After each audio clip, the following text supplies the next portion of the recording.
cosas más particulares, pues esta presentación va a ser sobre todo un panorama general del informe y vamos a hablar sobre metodología, hallazgos.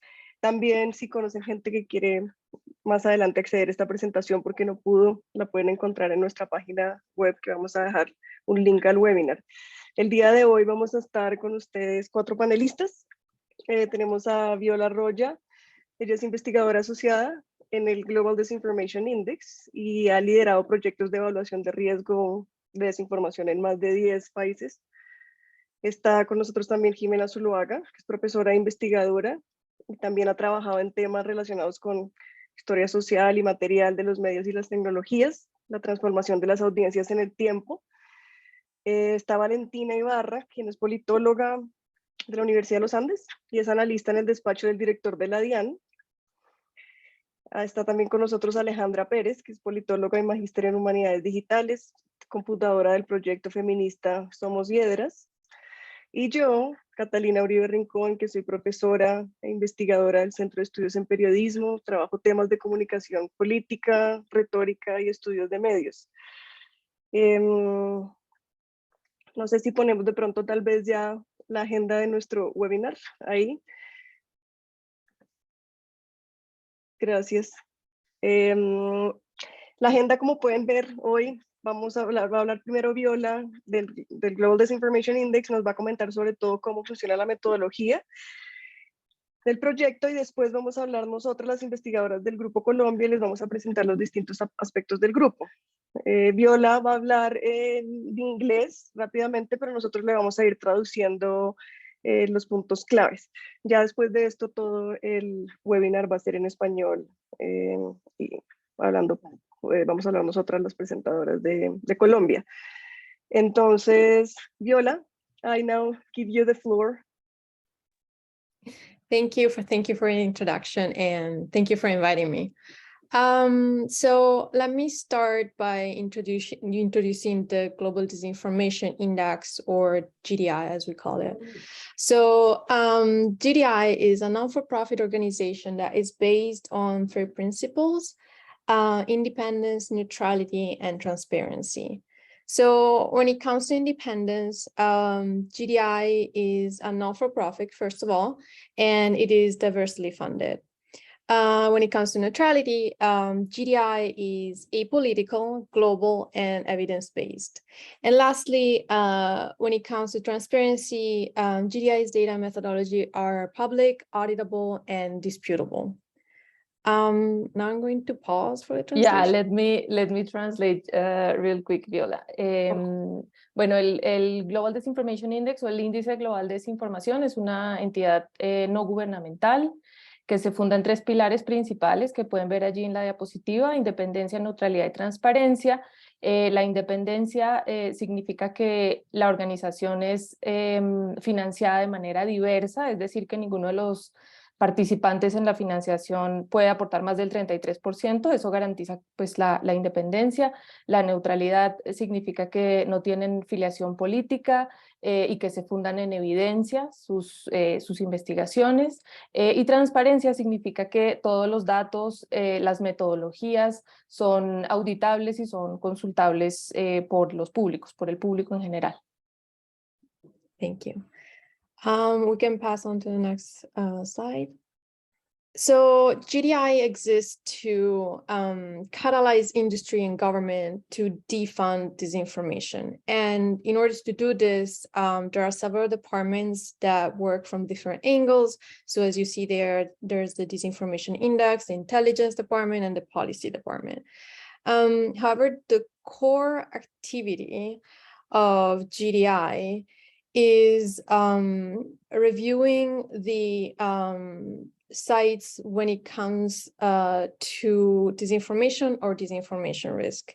And the idea behind this is to supply this data to advertising and tech companies that want to avoid placing their ads or their products on disinformation sites. And this is how GDI has an impact when it comes to defunding disinformation. I'm going to pause again. Sí, el objetivo que tiene el Global Disinformation Index es sobre todo, como lo ponen ahí, catalizar la industria para reducir la información y sus daños, y tiene sobre todo 3 componentes. El primero, que es ese índice de desinformación, que es del que vamos a hablarles hoy, que es un índice neutral, independiente y transparente sobre el riesgo de los dominios de desinformar a sus lectores. Y aquí sí me gustaría hacer como el énfasis en lo de los dominios, porque hoy vamos a hablarles de dominios de medios de comunicación, que no piensen que es los medios de comunicación en su totalidad, sino de los dominios. También tienen un centro de inteligencia que realiza seguimiento multiplataforma para desinformación y extremismo en línea y asesorar. Y también dan insights o perspectivas de política, proporcionando estándares para moderar contenido, rúbricas para intervenir la desinformación, basadas en daños y en plataformas de gobiernos. Okay, we can go on to the next slide. So if other departments at GDI work on reviewing these less trafficked and sometimes more obvious disinformation sites, with the Disinformation Index, GDI aims at reviewing the high-profile, most trafficked, top-tier sites country by country, like we did for Colombia, for example. And we do this by training a local team, which will apply our GDI's methodology for the reviews of these top-tier sites. And the objective is to capture disinformation risks. Is not to label a site as a disinformation site or like a trustworthy site. And in doing this, we follow the definition of disinformation as adversarial narratives. When it comes to the methodology, GDI focuses on one hand on the content published by these websites, and on the other hand, we have the operational integrity of these sites. More in detail when it comes to like content review, the local team will review and score the anonymized content, the anonymized article text, and in order to capture things like sensationalism, bias, targeting, and so on. And then on the other hand, for the operations review, the local team will assess the level of transparency of these policies and guidelines and ensure high journalistic standards. Gonna pause once again for this. Yeah. Bueno, como decía Catalina, traduciendo la intervención anterior, es importante señalar lo de los dominios, es decir, que estamos hablando de las versiones digitales de los sitios web de los medios de comunicación, y Viola mencionaba ahora que se enfoca este estudio en los sitios top, es decir, en los sitios que están más visitados, más reputados, en los sitios que son más importantes para el ecosistema de medios. Mencionó ella también como GDI, y esto pues lo vivimos nosotras, ya les contaremos un poco, hace unos entrenamientos, una capacitación al equipo, en este caso a nosotras, a Valentina, Alejandra, a Catalina y a mí, en la metodología, y a partir de esa metodología se procede con estos dos pilares o estas dos áreas a partir de las cuales se evalúa los sitios, que son el área contenido y el área de operaciones. Pues Viola nos explicó un poco en qué consisten. Voy a pasar ese pedacito, en tanto cuando les expliquemos los resultados vamos a hablar en detalle, de hecho, de las variables que están contenidas en cada uno de estos pilares. De lo que dijo Viola hace un segundo, me parece importante mencionar que como dice ella, la intención del reporte es más, digamos, identificar cuáles son los riesgos de desinformación en el ecosistema de medios, y no poner un rótulo o poner una categorización sobre los medios de decir ustedes hacen bien, ustedes hacen mal, sino se trata es de hacer este mapa de los posibles riesgos y también de las posibles acciones que pueden tomarse para reducir los riesgos de desinformación en el ecosistema mediático de manera general. Thank you.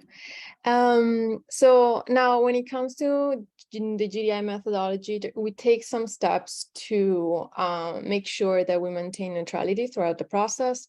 You're going to see some examples there. The most important one is like the training. It's like on a very structured methodology. And then we have multiple and independent reviews of the sites and of the articles. And lastly, the use of anonymous text when it comes to the content review. Now I'm gonna pass it on to the rest of the panelists and I'm gonna pause for the translation and to the rest of the panelists, and thank you for your attention. Thank you, Viola. Muchas gracias. Finalmente la metodología del GDI tiene unos elementos que apuntan a la neutralidad y del cual hicimos parte nosotras. Entonces, cada uno de los investigadores o investigadoras en este caso, somos expertas o hemos trabajado en medios, entonces no es como simplemente adaptar una metodología arbitraria, sino esa metodología está mediada por personas que han trabajado en el mercado de medios en Colombia. Fuimos entrenadas además en la metodología, cómo detectar desinformación, e hicimos como unos ejemplos con mercados de otros países para poder después adaptarlo al mercado colombiano. El indicador de operations, que es del que le vamos a hablar más adelante, se hace con personas que revisan esta información independientemente. Somos investigadores que lo hacemos aparte y después ellos juntan la información. No es que yo trabaje con Jimena al tiempo y decidamos juntas, no, cada una trabaja aparte y después el software, pues los investigadores allá lo juntan. Lo mismo con contenidos. Todo es independiente y los artículos que se hacen de cada dominio de medios de comunicación se anonimizan.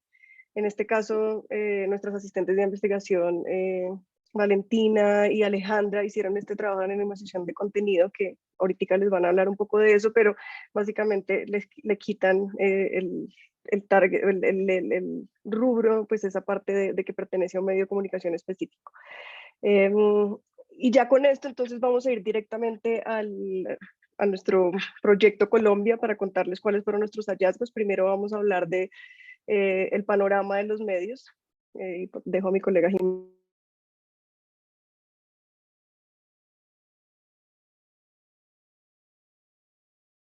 Jimena, tienes el micrófono apagado. Gracias. Ya verán ustedes, en un momento les voy a compartir el enlace en el chat para que puedan mirar el reporte. El reporte está en inglés en este momento, pero ya estamos en el proceso de traducción. Esperamos que en las próximas semanas lo tengamos también en español. El reporte empieza antes, digamos, de tener este contenido a partir de la metodología de GDI. Hicimos en equipo esta investigación o esta recolección de datos. Acá van a encontrar ustedes datos de fuentes locales como los informes del Ministerio de TIC y también datos de fuentes internacionales como entidades varias que miden el mercado digital de manera global y de manera local. Y esta parte, pues, en lo personal considero yo es muy importante para poner en contexto esos datos, no solamente porque nos da información sobre el ecosistema de medios de manera general, sino también porque pone en perspectiva el ecosistema de medios en relación con variables que conocemos nosotras y ustedes, por supuesto, también, como el conflicto, como la situación de riesgo en la que están quienes hacen reportería de información sobre determinados aspectos que no necesariamente están medidas en la metodología de GDI, pues que es una metodología transversal e internacional. Entonces, por eso consideramos que esta parte de contextualización es importante. Bueno, algunos y algunas sabrán algo de esta información. Colombia es un mercado digital muy grande, es muy importante en la región, es el tercer mercado más grande de la región después de Brasil y México. La publicidad digital y en general el consumo digital de contenido digital ha crecido de manera muy importante durante los últimos años. Y pues como sabemos es un mercado de medios relativamente grande, digamos, tenemos más de 1.500 estaciones de radio, 50 periódicos, medios digitales nativos, hay muchos, en los últimos años han nacido nuevos, varios nuevos, los medios tradicionales todos o casi todos tienen presencia en lo digital. Sin embargo, y aquí empiezan a aparecer, digamos, como los matices de este contexto, el ecosistema de medios colombiano es poco diverso en la medida en la que son pocos los grupos económicos grupos que controlan mayorías del mercado. Es decir, no es necesariamente oligopólico, pero sí hay grupos económicos muy potentes que controlan, por ejemplo, los 2 canales privados de televisión abierta, por ejemplo, los 2 periódicos que son más significativos en tanto son los que tienen circulación nacional, por ejemplo, las 2 cadenas de radio más grandes. Entonces, pues eso matiza un poco el hecho de que si bien hay cantidad de medios, no necesariamente eso garantiza la diversidad. Colombia es un país relativamente conectado, y digo relativo pues porque tenemos unas brechas importantes también. Si bien el alcance de Internet está por encima del promedio mundial por unos punticos, está por encima 6 puntos del promedio mundial, hay unas brechas importantes en Colombia. Digamos, la brecha no es una sola, la brecha es compleja y es multidimensional. Hay una brecha geográfica importante. Todos estos informes, todas estas informaciones están en los reportes del MINTIC para quienes estén interesados o interesadas. Pues este es un tema que a mí pues he investigado y me parece muy importante. Fíjense, por ejemplo, la banda ancha, el alcance o la penetración de banda ancha en Bogotá está cercana al 30%, mientras que en un departamento como Vaupés, Bichada no lo mencioné acá, pero en los informes del MINTIC incluso hay mapas y demás, no alcanza a ser ni siquiera el 1%, es decir, es el 0.1%. Y esto para mostrarles como los datos más extremos que nos ilustran un poco esa brecha de conectividad geográfica y la brecha socioeconómica, porque no se trata solamente de estar o no estar conectado, sino se trata también de la calidad de acceso, ¿no? Mientras tenemos unas velocidades de descarga de más de 160 megas en los estratos más altos, tenemos unas velocidades de descarga de 30 o menos en los estratos más bajos. Entonces ahí también estamos hablando de la calidad de acceso.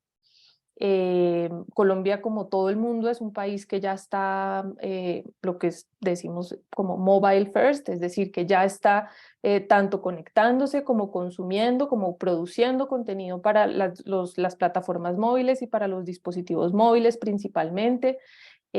Más del 80% de los colombianos dice, según el Reuters News Report, dice informarse por internet, y más del 80% lo hace desde sus dispositivos móviles. Eso pues nos habla también de la importancia de este aparato, que además en países como el nuestro y en otras regiones del mundo como África ha sido lo que ha permitido cerrar, digamos, la brecha global con las brechas locales que hay, pero la brecha global de conectividad. Sí, y para continuar con este contexto, también es importante hablar, digamos, de las amenazas a la libertad de información que tenemos en el país, y es entender que Colombia, por ejemplo, según el WordPress Freedom Index, pues es un índice que se realiza en 180 países del mundo y analiza algunos criterios como el pluralismo, la independencia de los medios, el nivel de autocensura, que más adelante también vamos a hablar de cómo la autocensura, por ejemplo, es especialmente problemática en un país como Colombia, el marco legislativo que existe en cada país, y también la transparencia. Y digamos que allí encontramos que Colombia ocupa el lugar 145 de 180.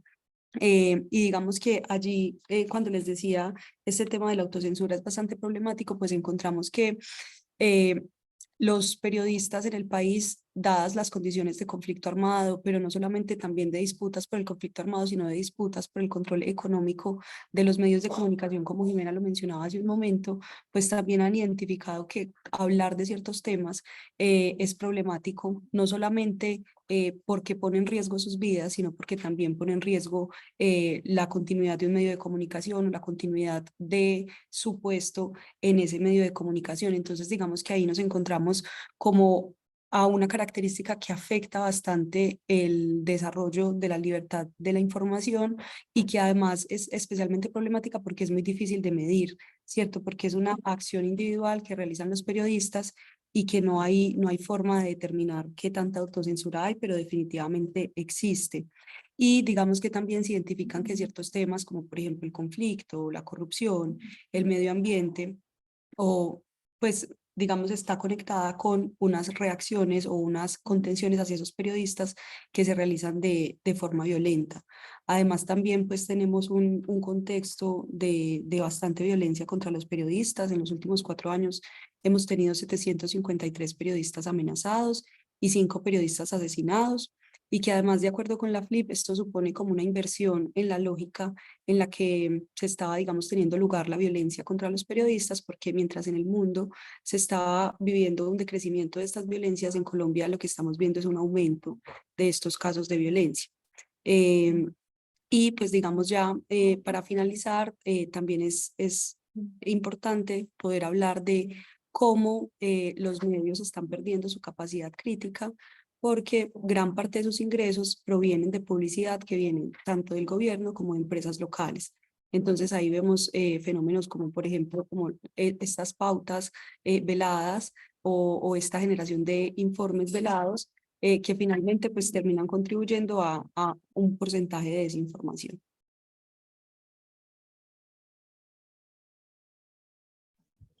Listo. Dentro de esto también encontramos que la credibilidad que la gente tiene hacia los medios de comunicación existentes es bastante baja. Solo el 37% de las personas encuestadas cree en la información que encuentra en los medios de comunicación tradicionales, esto tanto en radio, televisión o prensa escrita. Además, la mayoría no considera que sean independientes del gobierno, siente que la información que se les está presentando tiene mucha relación con el gobierno del momento, entonces solo el 17% cree que son independientes y incluso se siente muy parecido al nivel de independencia que se siente con el sector comercial. Entonces está muy ligado a lo que estábamos mencionando de quiénes financian estos medios de comunicación y la percepción que tiene la gente de que tal vez no son las noticias que se les están presentando tienen sesgos hacia estos grupos poblacionales. Aparte, las investigaciones mostraron que las redes de comunicación como Facebook, Twitter y YouTube, pero aparte, un fenómeno interesante en Colombia que no pasa en todo el mundo es el uso de WhatsApp. Son fuentes grandes de desinformación con las cosas que se están publicando, pero aparte son muy difíciles de verificar. Esto porque las redes sociales permiten generar nichos de información, especialmente redes como WhatsApp, que son de mensajería instantánea, en el que a menos que a ti te envíen el mensaje directamente, no sabes lo que está rondando en el entorno. Entonces se crean como círculos de información en el que solo ciertas personas están recibiendo esto y es difícil verificar la información que se está presentando.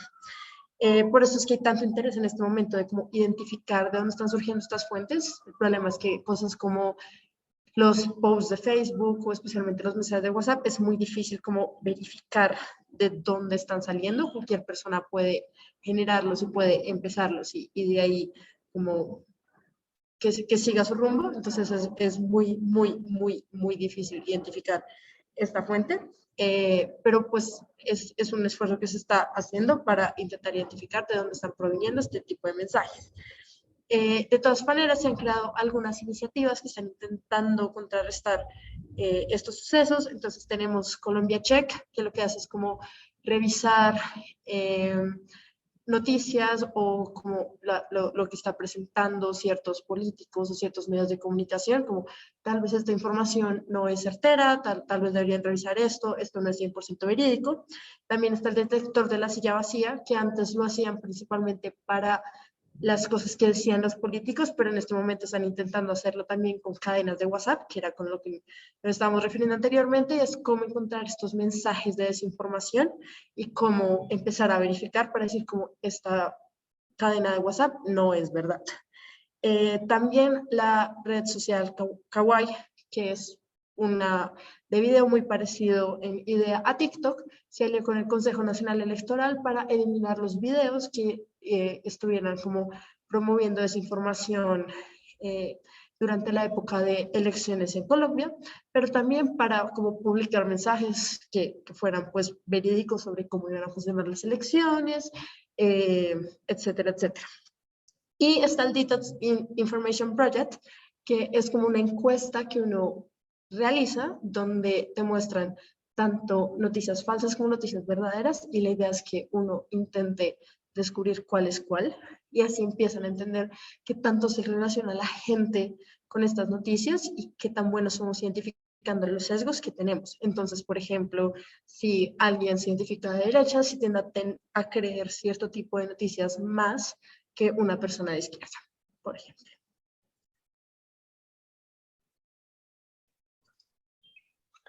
Bueno, y ya vamos entonces a entrar un poco en detalle con lo que fue el resultado de nuestro informe Colombia. Vamos a ir como un poco por pasos contándoles qué fue lo que se hizo y después los hallazgos. Si bien aquí les vamos a nombrar los dominios que aparecen y que se eligieron para el estudio, no vamos a dar detalles de quiénes obtuvieron mejores o peores resultados. Se va a dar como un panorama general en términos de números. Esto para respetar, la idea no es, y el Global Disinformation Index tiene muy claro que no es como hacer avergonzar a los dominios ni nada, sino hacer algo como un poco más pedagógico y enseñarles cuáles son las formas de combatir la desinformación en sus lugares.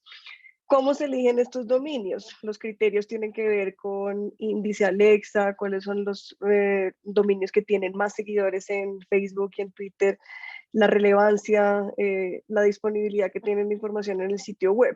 ¿Esto qué quiere decir? Teníamos una lista muy grande, más de 50 medios, que nos envió el Global Disinformation Index con unos criterios un poco más de audiencias, más leídos, más compartidos, pero nosotras como investigadoras podíamos añadir medios o quitar algunos que de pronto se sintieran repetitivos. Por ejemplo, algunos medios eran de los mismos dueños, tenían el mismo tipo de editores, el mismo tipo de noticias y no valía la pena hacerle la misma investigación a los 3 medios que pertenecían a ese mismo dueños, sino de pronto dejar 2 y el otro intercambiarlo por algún otro medio que si bien no tiene millones y millones de audiencias, puede tener relevancia política. Esto es el caso, por ejemplo, de Cambio, que ha sido una revista de trayectoria e influencia política, pero pues no cumplía con esa cantidad de seguidores, decidimos incluirlos en el estudio, o medios más nuevos, como por ejemplo Vorágine o Cuestión Pública, que si bien tienen mucho menos seguidores, son medios nuevos que están haciendo un tipo de periodismo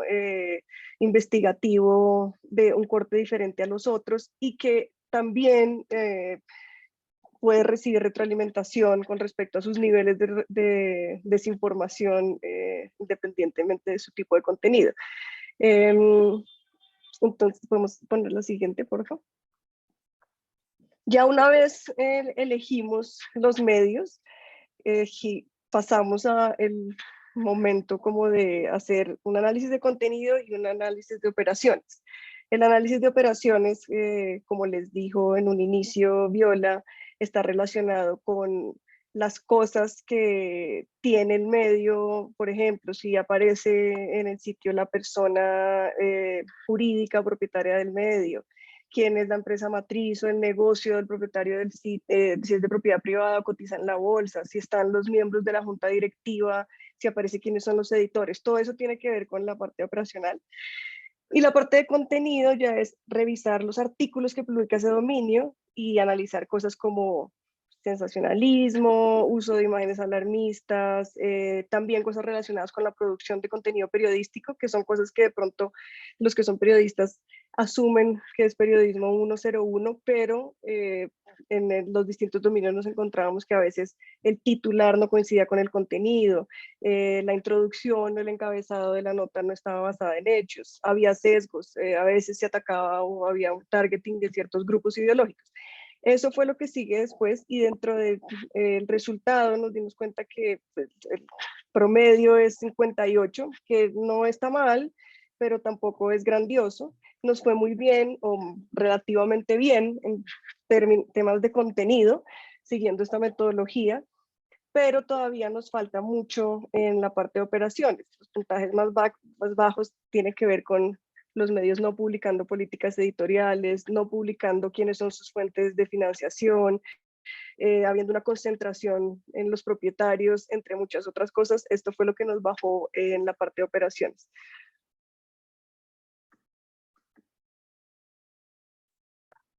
Bien, y en esta gráfica vemos un poco cómo se empieza a componer, ya vamos yendo un poco más hacia lo específico. Acá pues ustedes la ven por colores, de los 34 medios, no medios, dominios, es decir, todo el análisis se hizo a partir de sus sitios web. De estos dominios, uno alcanzó el puntaje de tener un riesgo mínimo y los demás se reparten. Hay 2 grupos grandes que son 14 medios están en bajo riesgo y 15 medios están en riesgo medio, es decir, pues como dice Catalina, el resultado no es pésimo, no es grandioso, digamos, yo diría que cercano al 60% es un resultado como, digamos, como grupo raspando, pero pues el hecho de que haya todos estos medios en el riesgo mínimo, pues digamos, nos invita o nos pone a pensar qué es lo que están haciendo bien y qué es lo que están los medios en naranja y los medios en rojo, qué es lo que no están haciendo tan bien que se pueda mejorar. En esta gráfica les mostramos un poco la diferencia entre la variable de contenido y la variable de operación en cada uno de los grupos. Entonces fíjense que esa diferencia que mencionaba Catalina ahorita se mantiene. En general, las puntuaciones están más altas en contenido. Ya Catalina les va a explicar ahorita en la próxima gráfica cuáles son las variables que están contenidas dentro de este gran grupo. Y bueno, también Alejandra y Valentina nos pueden hablar un poquito de cómo fue ese procesamiento, digamos, de esos contenidos para hacer el análisis. Y fíjense que los puntajes tienden a la baja en general en lo que está el promedio bajo, que es lo relacionado con operaciones, es decir, esta es una proporción que se mantiene en todas las gráficas. En los medios de riesgo mínimo, que son 14, como les decía, pues en general en las variables de contenido están bien y en las variables de operaciones están bastante bien, y fíjense que la diferencia con los que están en riesgo alto, su puntaje de operaciones, que ya vamos a mirar a qué responde, pues es bastante bajo, es decir, 18 puntos sobre 100, pues ya es bien bajito. Entonces miremos en relación con contenido y luego miramos ya como en detalle las variables de operación, que es el segundo pilar. En contenido nos fue bien, aunque conversando en muchos lugares con estudiantes es raro, estudiantes de periodismo, que a veces revisen y asocien esta parte de contenido con desinformación. Entonces, por eso es importante, si bien nos fue relativamente bien hacer énfasis en qué consiste esta parte del contenido. Nos fue bien en el negative targeting, que es coger a grupos poblacionales y atacarlos directamente. Esto tenemos que tener en cuenta que fue hecho en un periodo específico y los artículos que se analizaron correspondieron como a unos meses, de mayo a abril más o menos, que ustedes dirán, no, pero hay otros momentos históricos en donde va a haber targeting, sí, y eso pues nos bajaba en algunos momentos y en algunos dominios, pero creo que relativamente nos fue bien. El bias o el sesgo de los artículos es cuando hay un sesgo muy específico, cuando se nota que se está yendo hacia un lado y está perdiendo como esa pretensión de neutralidad. Y sacamos 88, que utilice lenguaje sensacionalista, ciertas palabras, bueno, pues también eso está conectado con la parte visual, porque hay imágenes visuales que son, pues, se vuelven sensacionalistas o son alarmistas. Entonces, en esto se analizaban si en el artículo tenía como esas cosas, si había como palabras que nos llevaban especialmente en momentos de la pandemia, era interesante ver. Y algunos, hubo como una secuela de ese momento de la pandemia en lo que nosotros alcanzamos a analizar, nos alcanzaron a tocar algunos en donde se utilizaba eso, como una cosa un poquito más alarmista. Si hay como si esta parte del inicio, de donde se describe la noticia, está aludiendo a los hechos, digamos son 85. Si bien la media es 84 y en las que peor nos fue o nos fue regular, tienen que ver con si el contenido se relaciona con el titular, es decir, si ese titular que nos dice que algo va a pasar en el contenido tiene que ver o simplemente es algo que es para llamar la atención y para atrapar al público. Si las noticias solamente las publica ese medio y ya, y no tiene ninguna otra fuente de información, no existe en ningún otro lugar ese tipo de noticia. Sí, y las peor que nos fue aquí, pues las que tuvimos puntaje más bajo, es cuando uno está hablando de noticias que sucedieron hace poquito. Entonces uno se encuentra muchas veces con una noticia que fue de un artículo que salió hace 3 años sobre algún hallazgo científico y hay medios que lo toman como algo reciente. Eso nos pasó que nos encontramos con algunos, y lo mismo saber si existe esa información, que son los bylines, que es la información de quién publica el artículo, es en algunos medios está ahí, está sistematizado y sabemos que el periodista X publicó eso, pero en otros lugares es imposible saber quién está publicando la información ni de dónde se toma. No sé si antes de pasar al contenido, a las variables de operación, Alejandra o Valentina nos cuentan un poco cómo fue el proceso de anonimización de los contenidos, porque Viola mencionaba al inicio lo importante, digamos, que es esa variable como de la transparencia. Catalina y yo hicimos el análisis de los contenidos de los 34 medios. Sin embargo, nosotras accedíamos a una plataforma en la cual solamente veíamos el texto, el título, la fecha de publicación y no sabíamos nada más. No veíamos imágenes, es decir, estábamos analizando solamente el contenido. No veíamos nada en ningún formato y de hecho, pues después fue que, mejor dicho, sabíamos que Alejandra y Valentina estaban haciendo eso, pero no supimos ni cómo fue su entrenamiento. Entonces, no sé si nos quieres, Valentina o Alejandra, contar un poquito cómo fue ese proceso en relación con esta parte de contenido que trabajaron ustedes. Sí, la forma en la que funcionaba es que como la aplicación que ponía GDI, que es Ringer, como hacía una revisión de toda la página web del medio que se había elegido. Y ponía como 50 opciones, no me acuerdo si eran 50 o 100 opciones, pero la idea era que teníamos que limpiar 20, solamente que era como un montón de opciones porque había muchos artículos que no podrían ser utilizados. Entonces nosotros revisamos artículo por artículo, nosotras entrábamos a la página del artículo en el medio en el que estaban saliendo y lo primero era asegurarnos de que estuviera bien escrito porque a veces, por ejemplo, por el tema de las tildes, como estas aplicaciones no están creadas para el español, entonces empezaban a aparecer como símbolos raros en vez de las tildes. Entonces, como revisión de la ortografía, a veces tampoco como el aplicativo podía como tener toda la información, entonces quedaban o párrafos por fuera, o por ejemplo aquí en Colombia hay mucha publicidad en medio del artículo, entonces está como 2 párrafos publicidad, 2 párrafos publicidad, nosotros teníamos que encargarnos de que no saliera ningún tipo de publicidad y de que no quedara nada de la información del artículo por fuera. Aparte hacíamos la revisión de que fueran artículos utilizables, porque pues los medios de comunicación aquí también tienen cosas como el horóscopo o muchas noticias deportivas que pues no nos servían mucho para la finalidad pues, que tiene este informe. Entonces era como filtrar esta clase de noticias que no iban a servir, por eso es que teníamos como tantas opciones para ir revisando. Y la idea era que se dividieran en 2 grupos, como que la página revisaba todo en 2 grupos y teníamos que tener 10 días de cada grupo, porque como analizaba distintas partes de la página web. Entonces, por la forma en la que funciona, la idea de que haya 2 grupos es como intentar analizar todo el ecosistema de la página web para traer la mayor cantidad de noticias. Aparte, pues creo que esto también mostraba, a mí me pasó bastantes veces que tuve que pedir que añadieran más artículos, porque había demasiados artículos no utilizables, entonces mucho horóscopo, como la idea era que solo hubiera de este año y a veces esto terminaba registrando algunos de diciembre, entonces a mí me salían un montón de como qué hacer en velitas o tradiciones religiosas, deportivas, entonces como muchos artículos pues que no servían para eso y tocaba pedir que subieran más, porque cosas con contenido político, de forma irónica, era lo que menos estaba saliendo.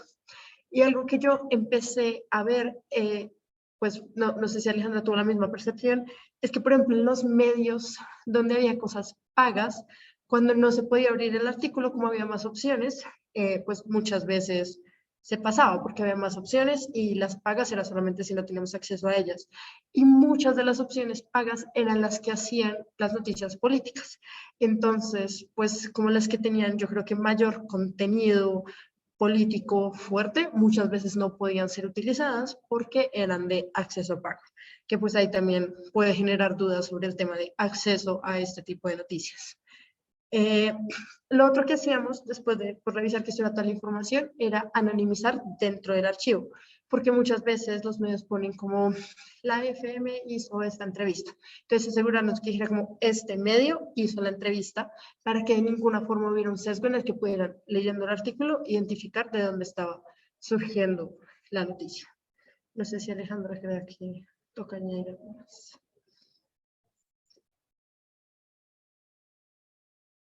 Gracias, Valentina.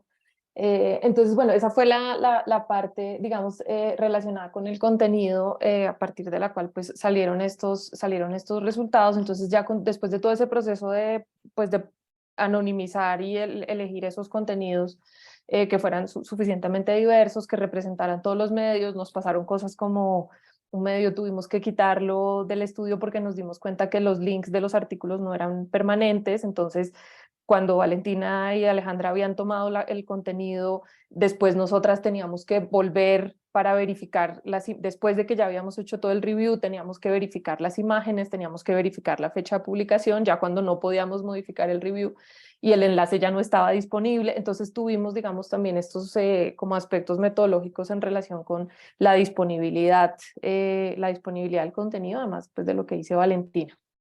Bueno, y este es entonces el resultado general en relación con el pilar de contenido o con el área de contenido, que es que es uno de los dos ejes.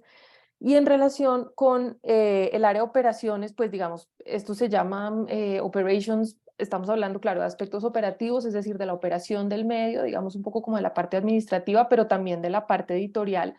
Y eso es importante, y acá quiero hacer énfasis en algo que es, digamos, en donde los puntajes del ecosistema general en Colombia están más bajitos, y quiero hacer énfasis en algo que hablábamos con Catalina y con Viola en relación con esto, y es este puntaje y este mapa refleja la información que está disponible. Es decir, la información que está en los dominios, que digamos el puntaje está bajo en variables como por ejemplo atribución o aseguramiento de la veracidad de la información, que ya les voy a hablar un poquito de esto. No significa que los medios necesariamente no tengan estas políticas o no tengan políticas editoriales claras o estén fallando de manera operativa o de manera estructural en estas variables. Significa que la información no está disponible para las audiencias. Significa que puede que lo estén haciendo, pero no lo están contando, y para el caso del análisis del reporte, eso es igual a que no existiera. Es decir, si no hay una política de correcciones publicada, pero el medio la tiene, pues la puntuación que tuvimos que ponerle al hacer el review fue 0, porque no estábamos haciendo entrevistas, no estábamos haciendo trabajo de campo. Toda esta información la levantamos a partir de lo que estaba disponible en los sitios web, en los dominios. Entonces eso pues es importante, y ahorita que hablemos de las conclusiones, pues esa, digamos, sería una recomendación, en mi opinión, relativamente fácil de resolver, y es, pues si esas políticas existen, está bueno hacerlas públicas y está bueno que las audiencias las conozcan, ahí se genera confianza. Quiero concentrarme acá en las últimas dos variables, en la que se relaciona con lo que allí se llama atribución y aseguramiento de la veracidad. Ahí estamos hablando fundamentalmente pues, de algo que los y las periodistas aquí presentes han conversado, hemos conversado mucho, y es la verificación, la importancia de la verificación de la información antes de publicar, por supuesto, pero también las correcciones después de publicar, es decir, las preguntas y la investigación que hacíamos de la información disponible en los sitios en estas dos variables en particular, buscaba eso, buscaba políticas en relación con la veracidad y con la verificación prepublicación y con la verificación o con las correcciones o con las rectificaciones postpublicación, con los bylines, es decir, con la firma de artículos, si hay una política que se firma, que no se firma. Eso, como lo mencionaba Catalina, está presente en contenido y está presente acá también, con las fuentes de las informaciones, con que los medios tengan o no una política que diga, a menos de que se diga lo contrario, todas las fotos son del periódico, o todo el video es capturado por el periódico, ¿no? O que el periódico o el medio o el diario o el semanario, lo que sea, diga, este video es de un usuario y el usuario tiene esta identificación en redes o lo que sea, ¿no? Como esa identificación y esa declaración, sobre todo de cuándo hay y cuándo no hay fuentes externas. Había preguntas muy interesantes en el cuestionario que nosotras usamos para hacer la investigación, que pues yo pensaba, esto vale la pena, es que los periodistas en la sala de redacción se lo pregunten, y es una de ellas que me llamaba la atención era, ¿hay además de las redes sociales otras fuentes que yo use para mi historia, sí o no? Digamos, yo creo que eso sería como un 101 para una como periodista hacerse esa pregunta. Otras variables que tienen que ver con esto también era, por ejemplo, si es claro en el sitio web la diferencia entre cuál es el contenido informativo y cuál es el contenido de opinión, que en general los medios colombianos tienen esa diferenciación clara. Esto no pasa en todo el mundo, en el contexto colombiano esto es claro. Hay información, por ejemplo, de dónde se está escribiendo la noticia, es decir, para saber si la noticia se está reporteando en el lugar o para saber si la noticia se está escribiendo en Bogotá a partir de un cable de otro lugar. Como todo este tipo les estoy dando simplemente algunos de los ejemplos de las cosas que nosotras teníamos que identificar en esos sitios web, pero como les digo, mi observación general en esta variable que fue como la que yo trabajé un poco más en detalle es, no se trata solamente de pensar en, es decir, que estos puntajes estén bajos no significa, los medios no están haciendo atribución, los medios no están haciendo fact-checking, los medios no están haciendo correcciones. Significa tal vez en lo que están fallando es en comunicarle a sus audiencias digitales y comunicar a través de sus sitios web, esto es lo que estamos haciendo, esta es nuestra política, y así con las demás variables, ¿no? Como por ejemplo con la propiedad de medios. Es decir, pues por supuesto que muchos y muchas sabemos quiénes son los y las dueños, ¿sí? Pero es como, pues hay que ponerlo, y esa transparencia pues es lo que genera como esa confianza. Bien, pues Cata. Sí, ya pues concluyendo y siguiendo en esta línea de lo que hablaba Jimena, pues nos fue relativamente bien, como dijimos, en contenido. Hay cosas que todavía están por mejorar, como en algunos medios, y los que les fue más bajito, pues sobre todo por un problema de temporalidad, sacar noticias que generan clic, porque son interesantes y así han salido hace miles de años, porque hay momentos en donde no se pone quiénes escribieron la noticia, porque a veces no coincide el titular con lo que sigue más adelante, pero en general, durante el momento en el que se hizo el estudio, las variables de contenido estuvieron en promedio bastante acertadas. Como decía Jimena, nos fue mal en variables de operaciones, pero esto tiene que ver sobre todo con comunicación, incluso medios que nosotros reconocemos como medios muy buenos o que tienen una intención periodística y se ciñen bajo los principios del mejor periodismo, les falta claridad en la forma en la que la presentan. Uno buscaba y buscaba en los sitios y no encontraba quiénes los estaban financiando, quiénes eran los medios, entrábamos a distintos lugares y era difícil encontrar quiénes son estas personas que manejan el medio de comunicación. Algunos que lo tenían muy completo, lo tenían supremamente escondido, entonces tocaba ir como a miles y miles de links hasta que uno encontraba un PDF, y dentro del PDF entonces podía hacer una búsqueda, pero esto porque lo hicimos Jimena y yo por horas y horas y horas, pero una persona que de pronto quiera buscar, bueno, quién es el medio, si esta noticia de pronto es un publireportaje o no, porque está muy escondida la cosa, todo ese tipo de cosas se iban perdiendo. Y por eso entonces nos faltó como, pues quedamos como en ese promedio de 32 puntos. Esos aspectos críticos pues son la transparencia en esa información, que no la encontramos, las políticas editoriales y las prácticas de verificación. Hay muchos lugares que tienen, por ejemplo, una forma para llenarlo y decir esta noticia está errada, pero cuando uno lo ponía y lo buscaba era difícil acceder, se caía la página o tocaba suscribirse al lugar para poder presentar esta información. Entonces era como un montón de trabas fueron lo que nos llevó a, pues lo que tuvo como resultado que en operaciones nos fuera bastante regular. Y pues, es decir, sí, como dice Catalina, relativamente bien y relativamente mal, ¿no? O sea, relativamente bien en contenido, relativamente mal en operaciones. Sin embargo, como lo verán al final del informe, que ya, de hecho, les voy a mandar el enlace, ya quedó el enlace en el chat para que puedan mirarlo, y cuando publiquemos es decir, ya está pues disponible en este sitio web, en el disinformationindex.org, van a Country Studies, como a Reports Country Studies, y ahí encuentran el informe Colombia, si están viendo la grabación y no tienen acceso al chat. pero pues en las páginas de CEPER y demás quedará también.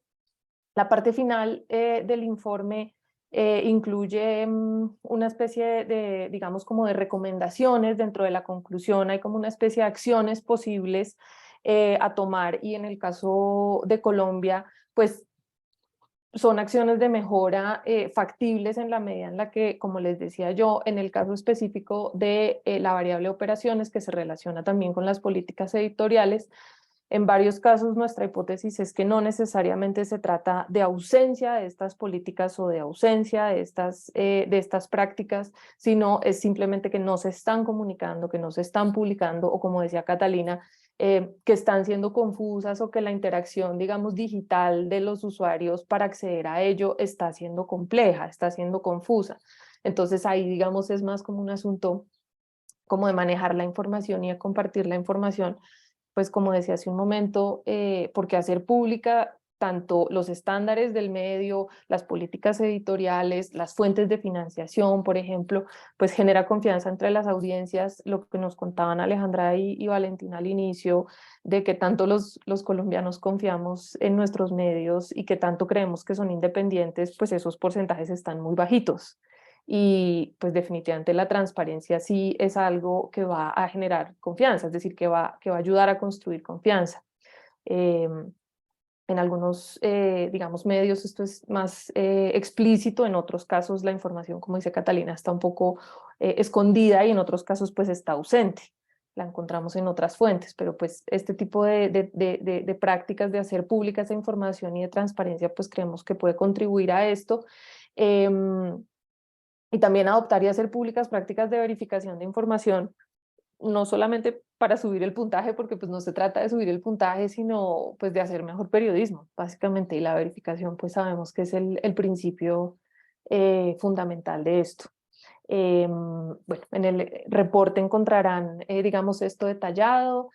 Todas las fuentes que vieron en la presentación en gris están el enlace directamente para que puedan acceder a las fuentes de información directamente, y como nos dijo Viola al inicio, pues esta información se puede consultar en el sitio web, es pública, etcétera. Así que pues 5:57 logramos lo que queríamos, que era conversar, o más bien hablar nosotras en una hora. Esta es la portada del reporte, aquí está de nuevo el enlace, pero pues ya está en el chat, y pues vamos a publicarlo también.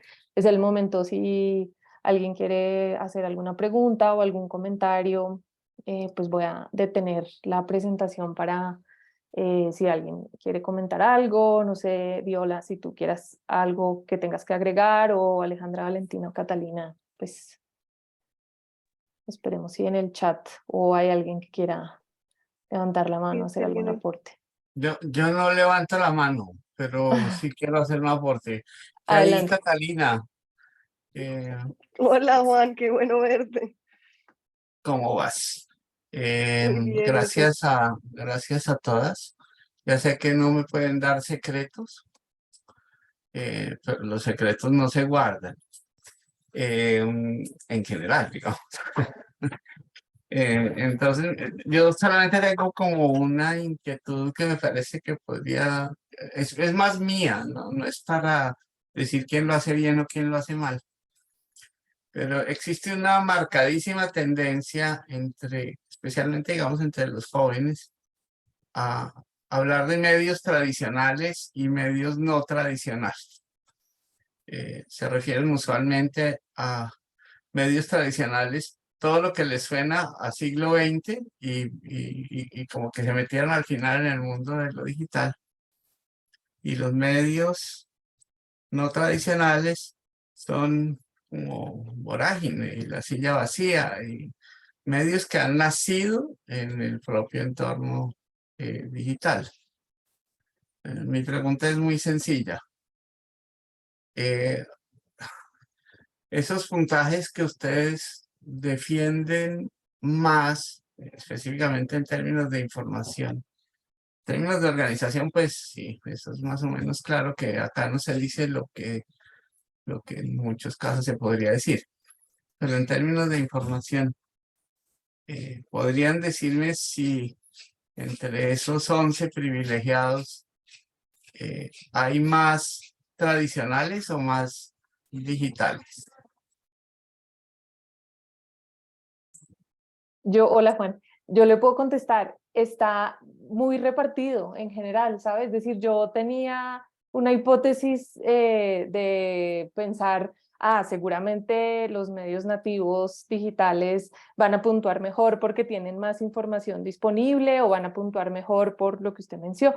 Pero la verdad es que no hay, digamos, una tendencia que yo identifique de decirle puntúan mejor los tradicionales o puntúan, que son los que usted dice, los que huelen a siglo XX, que son, digamos, las versiones digitales de los que conocimos como prensa, radio, televisión en el siglo XX, o puntúan mejor los que nacieron en Internet y no tienen impreso, no tienen, la verdad, no hay, digamos, una tendencia a decir unos están mejor que otros dentro de lo que está, digamos, más hacia los medios que están en verde, digamos. Lo cual al Y también, final, y sería chévere, ay, perdóname que voy a acabar de decir, sería dale, chévere dale. oír el comentario de Catalina al respecto, lo cual en general nos produce un cierto alivio. Eso quiere decir que se conservan ciertas cosas, que se respetan ciertos principios, eh, digamos, en las dos partes. Hablemoslo así, pues porque es que el mundo, desafortunadamente, los jóvenes lo dividen entre los de antes y los de ahora. Y me parece De acuerdo. interesante que haya medios tradicionales que se están o que se preocupan por hacer una, digamos, o una declaración o una práctica o, o volverlo un hecho en sus políticas y en su labor diaria de principios periodísticos que en principio sonaban a vejetes, pero que no son tan vejetes. Sí, no, ahí quería agregar un poco que también nosotros nos tomó por sorpresa nosotros sí teníamos en la cabeza como todo esto se hace tan neutral, tan anónimo y después, ¡pum!, nos botan los resultados. Nos tomó mucho por sorpresa encontrar que dentro de los mejores estaba muy dividido y medios que nosotros creíamos que les iba a ver ir extremadamente bien, caían a veces en ciertas prácticas que no iban de todo con la metodología. Yo creo que esta metodología de todas maneras le apunta a una idea muy de periodismo tradicional, de encontrar que los hechos estén ahí, que coincidan los titulares, que no esté maltratando a alguien en específico. Y eso a veces lo lograban bien muchos medios, aunque a veces uno le parecía que la nota de pronto no era de esa envergadura de otros medios más nativos que, si bien a veces podían utilizar un lenguaje que caía en el sensacionalismo, entonces les podía ir un poquito menos bien. Uno decía, ay, esta noticia nos parece un poquito más relevante. Entonces, para esta metodología sí creo que coinciden tanto en los de arriba como en los que están en el rango medio. Los de abajo sí eran muchos, pues creo que eran de esperarse, los que encontramos en la parte de abajo y pues se les enviará como su reporte para que mejoren en ese lado. Pero sí pasa que de todas maneras algunos de los nuevos medios no están todavía conscientes de que su dominio tiene que tener ese tipo de cosas como de una transparencia en la información y en el otro lado a veces se vuelve difícil de encontrar. Entonces sí, como dices tú, es algo bueno saber que todavía existe algo optimista en estos vejetes de los medios. Sí, pero además una cosa interesante de lo que estás diciendo, escúchame que yo ya voy a parar, yo no soy de mucha palabra, Catalina sabe. Eh, una cosa que me parece interesante digamos,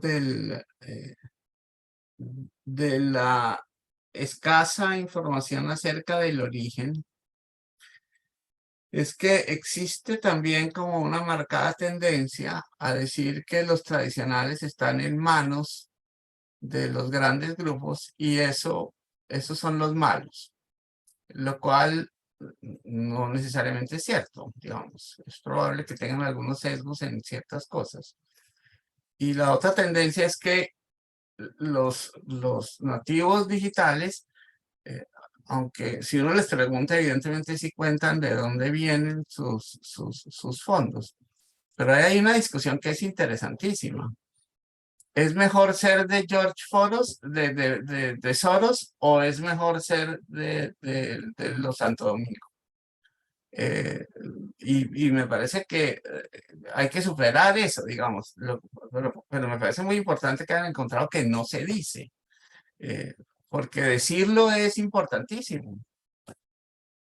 Hay algo Solo eso. interesante en la metodología en relación con eso que usted menciona, Juan, que estoy de acuerdo. Esta es una discusión, es decir, ese es un aspecto importante y es, digamos, la metodología no preguntaba tanto por, es decir, cuando hacíamos esta caracterización de operación, no preguntaba tanto por si el dueño es dueño de mil otras cosas, digamos, no, pero lo que preguntaba sobre todo era, es claro quién es el dueño y es claro quién es el director editorial o quién es el que toma las decisiones editoriales y es claro si hay o no independencia ahí, ¿sí? Independientemente que sea el señor Santo Domingo, el señor Soros, una persona no millonaria dueña de otras cosas, etcétera. O sea, la pregunta era más que decir si el propietario es un multipropietario, la pregunta era, ok, pues no, una cosa es el propietario, decir quién es, se dice quién es o no, y por el otro lado, ¿hay independencia entre ese propietario y el director editorial o no, y son la misma persona?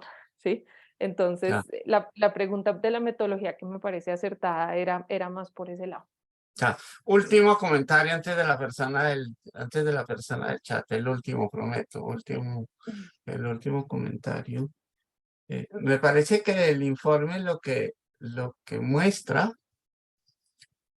y es un informe muy importante en ese sentido, es que los medios no lo hacen tan mal como cree la gente.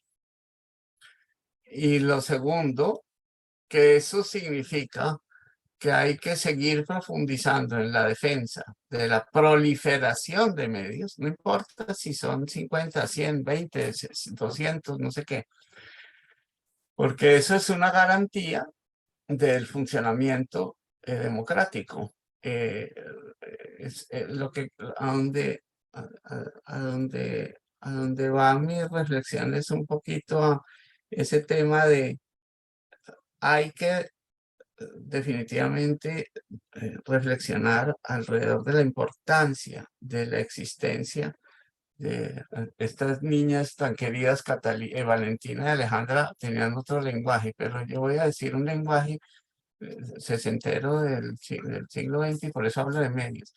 Ellas hablan de otra cosa.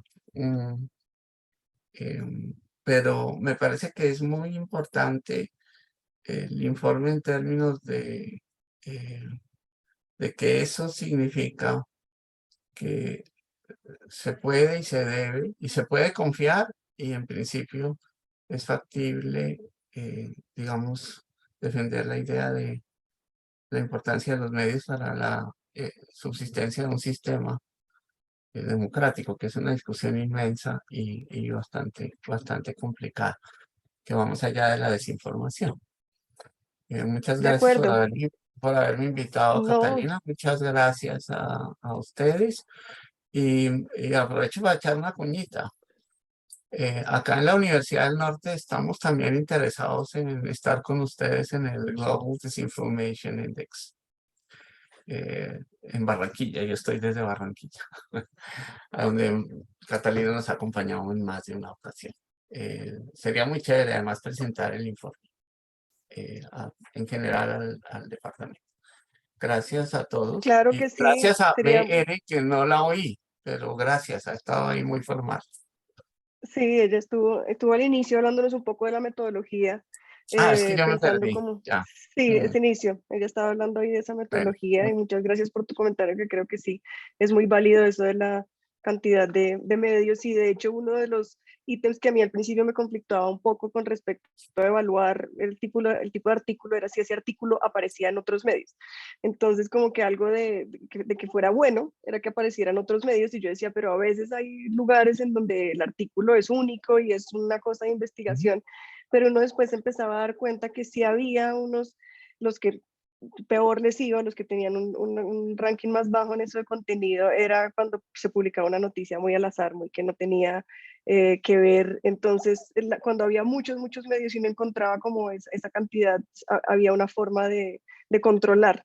Entonces, muchas gracias por tu comentario. Y pensando también en el comentario de Johanna, creo que sí, hay un tema con respecto a la metodología, de cosas que sí terminan por hacer falta, como que uno a veces decía, esto se mide en la metodología, pero estás acotado en un lugar específico. Hay cosas que, por ejemplo, no se dicen, cosas que no se mencionan. Entonces eso a veces es desinformar. Cuando un medio no menciona o no habla de cierta información, cuando hay silencio, uno dice eso hace parte de la desinformación, pero pues como nosotros estamos eligiendo y evaluando artículos que sí están, pues ahí hay algo como que de todas maneras queda en el aire. Claro, eso que a veces no se dice, yo creo que se intenta compensar en la parte de operaciones, en donde uno sabe quién es el que está relacionado, si el medio de comunicación tiene tanta, no sé, está financiado por esto y de pronto no está publicando de esto, ¿habría alguna forma de decir aquí hay algo por ahí para evaluar? Pero sí se pierden ese tipo de cosas, o en medios regionales que, por ejemplo, hay restricción de información que no tienen, pues, por la pauta. Entonces hay como ese tipo de información. Creo que sí, no sé si hay alguna otra cosa que te encontraste, Jimena, de esa Sí, no, parte de la estoy metodología. de acuerdo con lo que tú dices.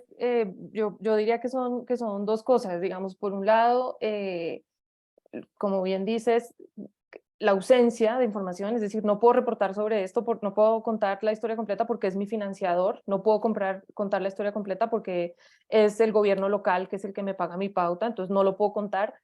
Eso no es, es decir, desinformar no son solamente las cadenas de WhatsApp alarmistas e incendiarias, o sea, desinformar también es no está la información pública completa, eso por un lado.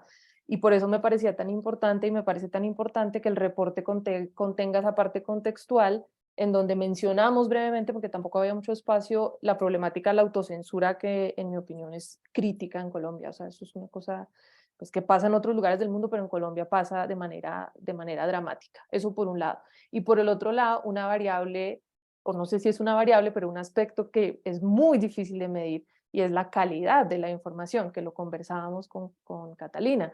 Llenábamos los documentos y decíamos, sí, la información está completa. ¿Dice dónde pasó? Sí. ¿Dice no sé qué? Sí. ¿Tiene más de 2 fuentes? Sí. Pero el contenido en sí mismo, la historia, no es una historia que pase a lo explicativo, no es una historia que le ayude a la persona que la lea a comprender mejor ese asunto. Entonces, la calidad de la información no necesariamente, es decir, que una pieza informativa sea básica, no significa que esté desinformando, pero la calidad de un contenido sí puede, es decir, esa información de calidad sí puede generar una comprensión y redundar en lo público, en lo democrático, como decía Juan hace un momento. Entonces, esa variable me parece a mí que es una variable como muy multidimensional y mucho más difícil de medir. Esa me problematizaba también un poco siguiendo la metodología, pues como para completar mi respuesta de lo que mencionaba Johanna en el chat. Un mensaje de Viola tuvo que salir, se despide y bueno, no sé si quieres, Hernando, Queda abrir así, tu que una micrófono. última pregunta, Hernando. Ay, sí, gracias. Hola a todas y a todos. Primero que todo, felicitaciones por este informe. La verdad que un trabajo increíble cuando cuentan todo eso de la metodología y de todo lo que hicieron. De verdad que muy chévere. Mi pregunta era, creo que son dos. Primero, en otros países donde se ha hecho esto del Global Disinformation Index, em, se ha notado que cuando se le da esto a los medios sí mejoran su calidad, o porque es que a mí el miedo que siento hoy en día con los medios de hoy en día es que a veces yo siento que incluso como que saben quién es su audiencia y están más interesados por enfocarse en su audiencia que en digamos que tener una metodología más objetiva, pero no sé si eso sea verdad. Entonces me gustaría saber si en otros países ha influido el reporte. Está muy buena la pregunta y era propia para Viola, que tiene un Sí. poco más de contexto de los reportes de otros países. La verdad, no lo sé. Sé que se han hecho ya en muchas regiones.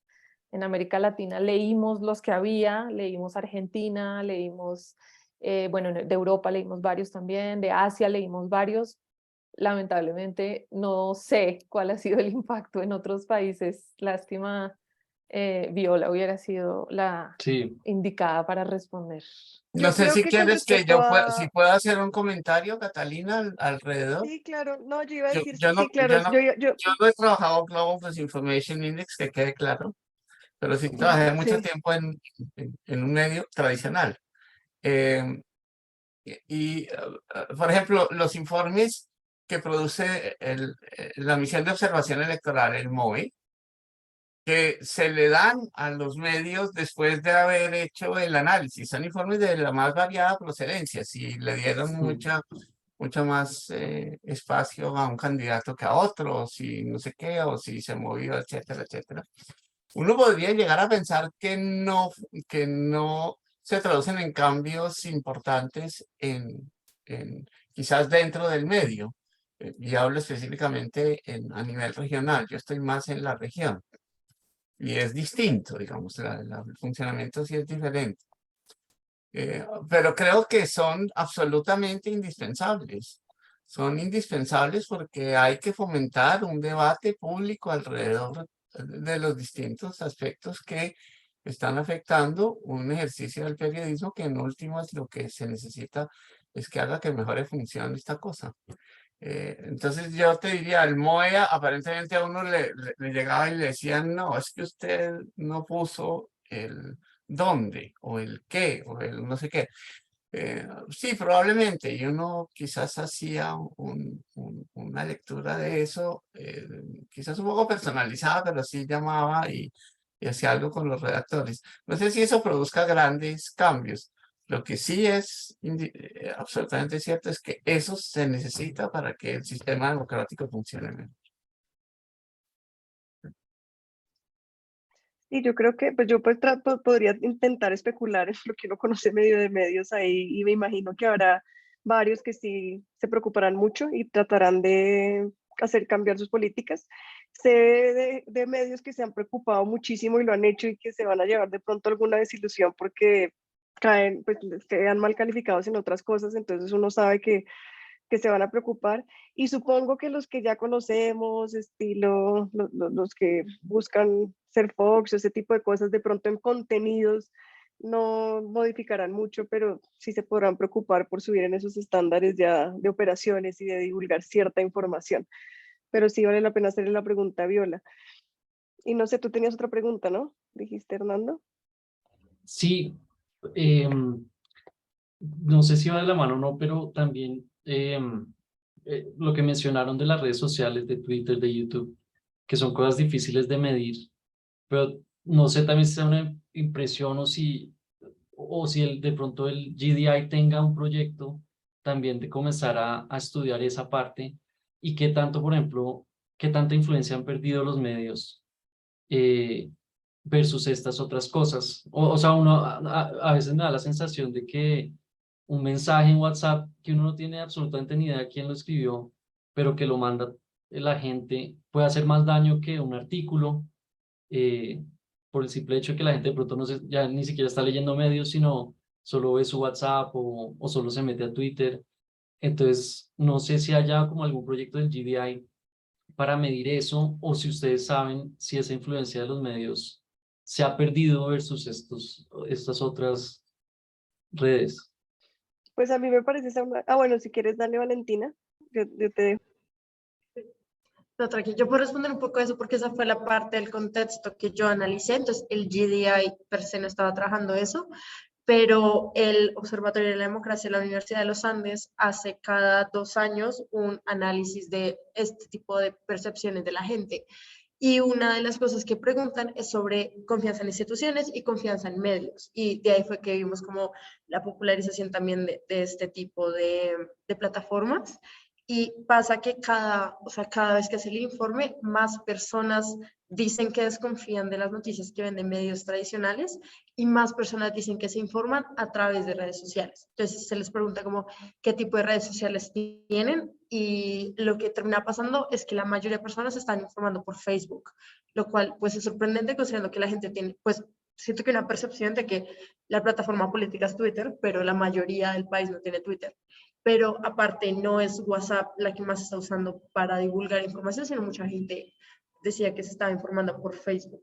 No necesariamente, pues lo que está haciendo el observatorio en la investigación no es como de cómo evitar esto, pero sí está demostrando cómo la gente está cambiando la forma en la que se informa desde que se empezó a hacer esta encuesta.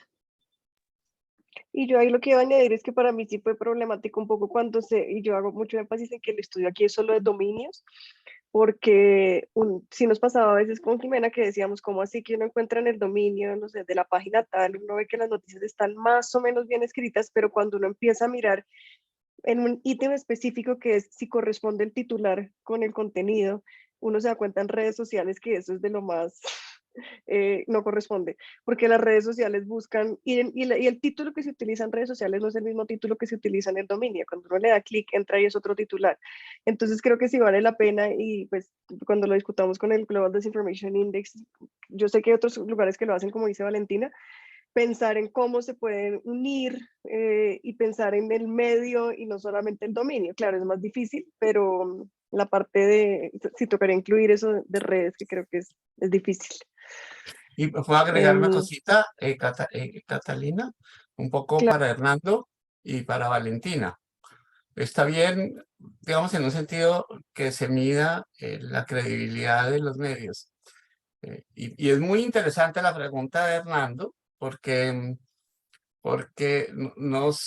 digamos, decir que la gente se está informando por Facebook es, digamos, es un poco una exageración, digamos, en un sentido. Agregándole un poquito a lo que dijo Catalina, es muy importante diferenciar edades. Está muy claro que los jóvenes se informan de una manera distinta a las personas de mediana edad y a las personas mayores y usan plataformas distintas y por lo tanto la pregunta lleva a una cosa muy profunda, está muy bien haber analizado todos los medios, pero ahora toca meterse en otra cosa.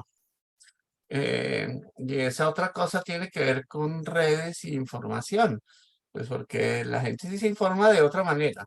Y es claro, otra cosa, Valentina, también que es interesante es que la gente, cuando uno mira a la gente joven, por ejemplo, por poner un ejemplo, la gente joven se informa, mira las informaciones de Reuters Institute, que las mencionan ustedes, entre otras.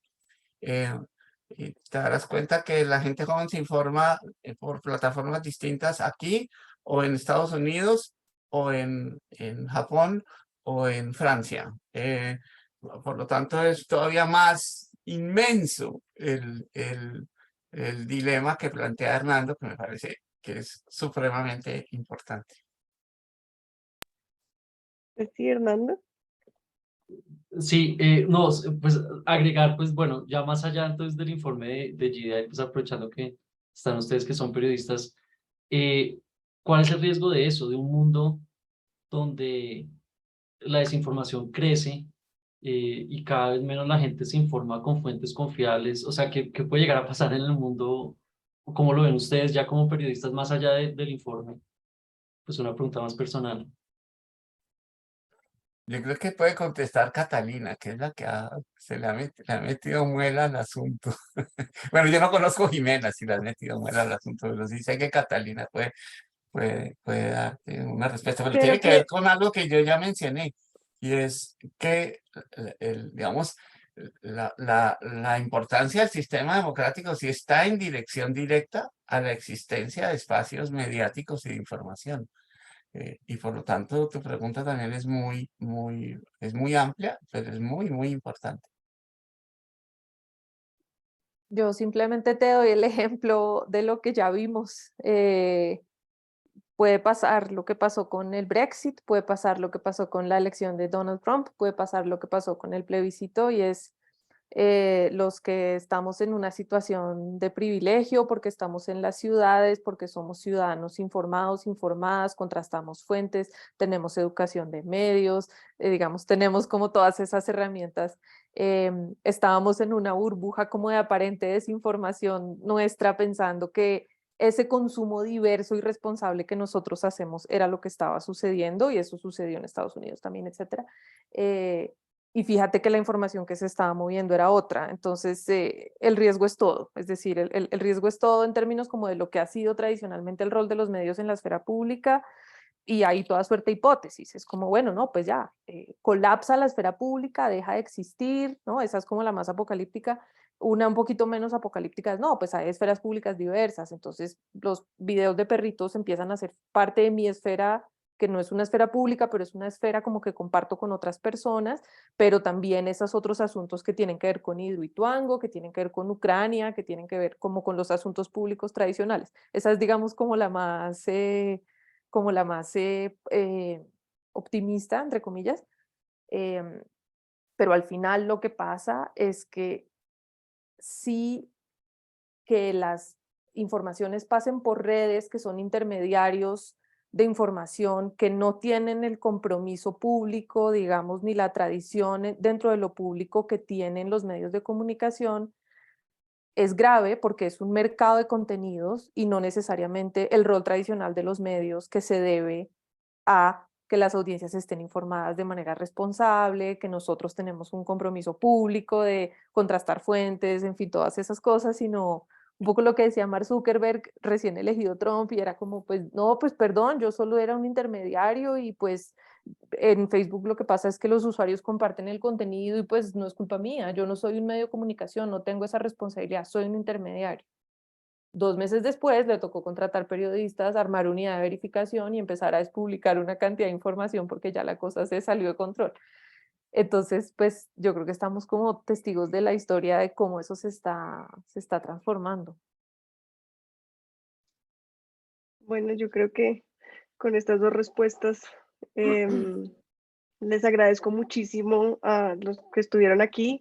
Como les digo, esta presentación va a estar publicada y pues se seguirá transmitiendo por los canales de la universidad, y pueden descargar el informe en la página del Global Disinformation Index. Muchas gracias y hasta la próxima. Muchas gracias a todos los presentes Hasta luego, y al gracias. equipo, Hasta Alejandra, luego, Valentina y muchas Cata, muchas gracias. gracias. Feliz noche.